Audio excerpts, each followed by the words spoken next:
Chapter 15. Boots on the Ground. The likelihood of victory in any battle can be increased to the extent that the commander is boots on the ground. Strategy and tactics alone are too academic, too warm and cozy to meet the grim realities of life and death in mortal combat.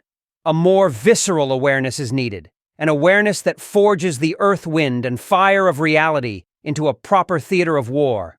The distant glow of white phosphorus parachute flares lighting up the smoke from the 5-inch artillery. The sound of Apache gunships laying down fire on an enemy position, the sweet smell of napalm, mustard gas, and Agent Orange all forged together, providing the commander the battle map on which to now apply those tactics so carefully drawn in the safety of the command bunker. Boots on the ground was the point of my risky nighttime reconnaissance mission. It was a moonless, cloudy, and dark night. Only a highly trained special operator like me could hope to cover the 5 miles to the cave entrance without a light. "Where's your light?" asked Ranger Dan as I prepared to leave the compound. "A light would give away my position," I replied. "A scout must feel the terrain, moving with the rhythms of the environment, and flowing with the winds of nature." "I don't know what you just said," replied Ranger Dan, "but just past those trees are a series of steep gullies weathered into the rocks and briar patches all the way downhill to Baxter Road." Ranger Dan had no understanding of recon tactics, but I felt he could hold our position in the trenches until I returned. Monty and Princess Athena had been forced to leave in the afternoon to carry out mission-critical tasks.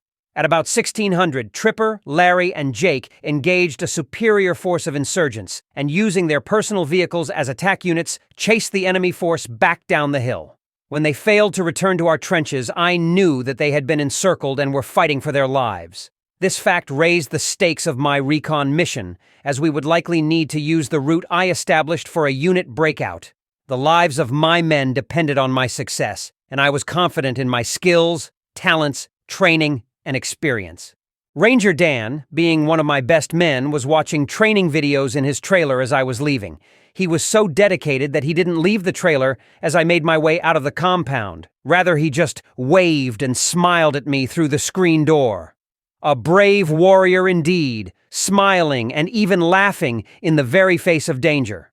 As the light from the trailer faded, I realized that the men had been so engaged with the enemy that they had failed to set the minefield I ordered. This did increase our vulnerability to a flanking attack from the north, but on this night it made my journey to the tree line much faster. Had the minefield been set, I would have had to crawl for a quarter of a mile, locating and disarming landmines in the dark. It would have been simple enough, I guess, but a little too tedious for a man of action like me. Just before reaching the tree line, I encountered a barbed wire barrier and the remnants of a rusty 2.5-ton military transport vehicle, apparently the victim of a road mine. I checked inside the truck for bodies, but the seats were missing, and feeling my way down to the floorboards, I could tell that the engine was missing too. It was clear that the enemy had salvaged undamaged parts of the vehicle and returned them back into the supply chain. I minded my steps around the vehicle as I knew it was booby-trapped. The loss of the transport vehicle must have motivated the enemy combat engineers, as just beyond the barbed wire barrier, I encountered a series of deep tank traps carved into the jagged rocks. But that was soon old news because off to my right flank, I heard several enemy snipers dashing through the forest. The snipers assumed I was part of a larger recon force and were staging a fighting withdrawal. I threw a rock to my left, and then another rock to my right, which I knew would convince the snipers that their opposition was in a line abreast. "Lieutenant Jones," I ordered in my best command voice, "close up your platoon on the right. Lieutenant Smith, bring up the artillery and call in the A-10s. I made all these fake orders totally in the clear, and my clever deception worked, as within a minute or two the rustling of tree branches and snapping of twigs on the forest floor receded down the hill. It was time for me to make a salient thrust into the retreating lines of the enemy. One of the most common mistakes is failing to pursue a fleeing force in the field. Unfortunately, in my zeal to follow up on my victory, I fell victim to another enemy tank trap. I fell into the wide part of the trap, which funneled me over a rocky cliff and onto an unmaintained grassy path. Stumbling to my feet, I found myself beside an abandoned wooden barn the enemy had been using as a listening post and vehicle repair facility. Scattered around the building, I could make out numerous abandoned armored vehicles and artillery pieces. However, because it was dark and the vegetation had grown up around everything, I was not able to identify the exact types of weapons. It didn't matter, however, as my mission was to penetrate the enemy defensive line and establish a bridgehead across Baxter Creek. I leaped into a deep crater beside the dirt road just as a Bradley fighting vehicle stormed past me, its automatic gun systems at the ready. I had successfully penetrated enemy lines, but now that put me in NASA-held territory. Every unit I encountered would be an enemy asset. But for now, as the muddy water penetrated my uniform, I needed to steel myself. Steel myself not from the rigors of battle. As I was accustomed to that, no. I needed to steel myself against the fact that the Army was supplying NASA with Bradley fighting vehicles. In that moment, I realized that my mission wasn't just to save the world, it was more important than that. I proceeded down Baxter Creek Road, and twice I had to dive back into the foxholes lining the road as NASA forces were on the move and patrolling the area. Of course, I also recognized the arrogance and self-assuredness of the opposing forces, with all vehicles using Baxter Road failing to maintain strict blackout measures. Moreover, upon reaching the Baxter Creek bridgehead, I could clearly see that it was unguarded. I knew that heads would roll at the NASA-CIA Joint Command when it was discovered that this vital bridgehead had been lost. After checking the bridge for satchel charges, I proceeded up a small hill and headed cross-country toward the mine entrance. At one point, I stumbled into a battlefield cemetery next to a white command post with a radio tower on top. I knew that free-born, nature-sovereign citizens didn't build command posts of that design, so the battle cemetery must be either NASA or CIA. But it could have been part of the FEMA death camp scheme, but for now I needed to move forward, leapfrogging and isolating enemy strongpoints.